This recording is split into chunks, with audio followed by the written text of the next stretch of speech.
Jumping slightly ahead in part 2, there's a few things I want to show you guys so you have an understanding of what you're getting yourself into when it comes to actually dropping the fuel tank. We'll talk about that more in part 3.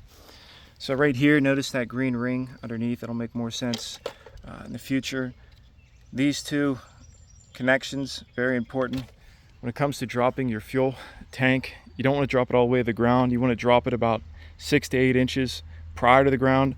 The reason is that those wires will potentially snap. So those wires are located right here, so pull them off. There's a safety clip on one.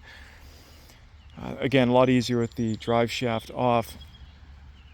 Now, in regards to that rusting out the bottom, when I took the lines off, literally the top of it just fell off. So that fuel pump was on the verge of catastrophic failure. No doubt in my mind that is the original fuel pump. Okay, we've got a lot to cover here. This ring, this is a new ring. I spray painted it red, Eastwood Rust Encapsulator Plus, just to give it a little extra protection. Notice those hooks on the top of the tank. In theory, what's supposed to happen is it locks into place like that. You have to hammer it off and you pull it up. In theory, it didn't really work out. I mean, this is what I had to deal with. I was smashing it, pulling it, ripping it. Absolutely horrific. This is your fuel tank strap. So the way this works is you've got your fuel tank bolts. This is clipped in on the inside of the frame like this. There's a bolt that comes up through it like, what is it?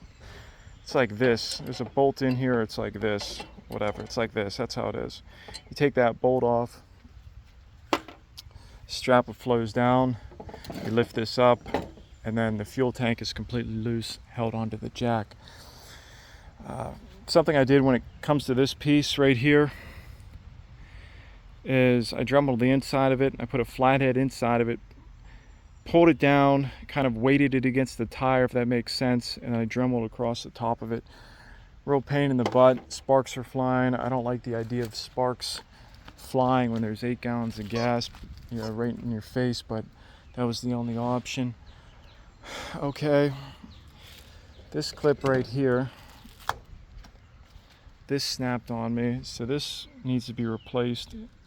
In theory, what's supposed to happen is that you press down right here, you pull the line out. Well, that line was so rusted out, guys, it just corroded and snapped that. So that actually happened on 2 of my lines. So that's going to be something I'm going to have to figure out how I'm going to replace. Remember the evap canister I talked about in part 1? Here it is right here. This is the connection. Gives you an idea of what you're getting yourself into.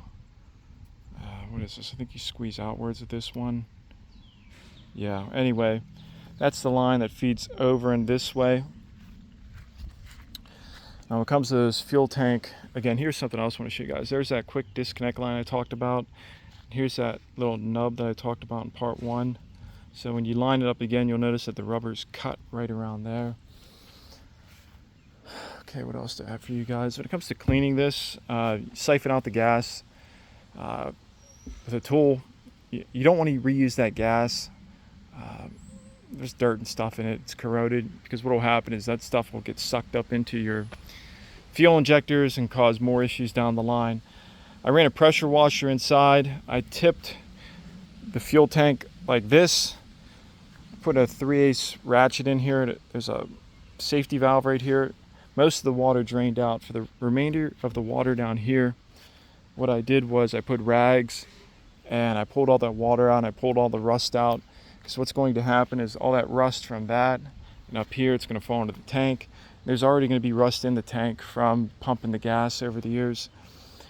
We got all that out. The next step, what I did was I got the vacuum, shop vac. I ran the vac all the way into the corners. Now, kind of stick your head down there and do your best that you can. And you know, it's pretty clean in there. There's some spray paint, but I was able to get all the rust out. Makes me really happy. Again, cleaning this tank, I can't overestimate how important it is to get that really cleaned out inside. And again, the biggest and most important part when it comes to this step is making sure you do not forget to get those 2 lines disconnected. I had my DeWalt setup right here, my DeWalt toolbox. And man, it's so hot outside. I've been working like all day. The jack, in the perfect world, you've got a massive jack. If you have two people, definitely recommend having two people in this project. You want to be careful that this tank doesn't fall on you like this or this way. This tank lands on your arm the wrong way, you got a broken arm or a broken wrist. So be patient with this process. In regards to these lines, I'm going to figure out how to replace these lines, and I will get back to you. But again, this is part 2. And part 3, I'm going to take you guys underneath my H2.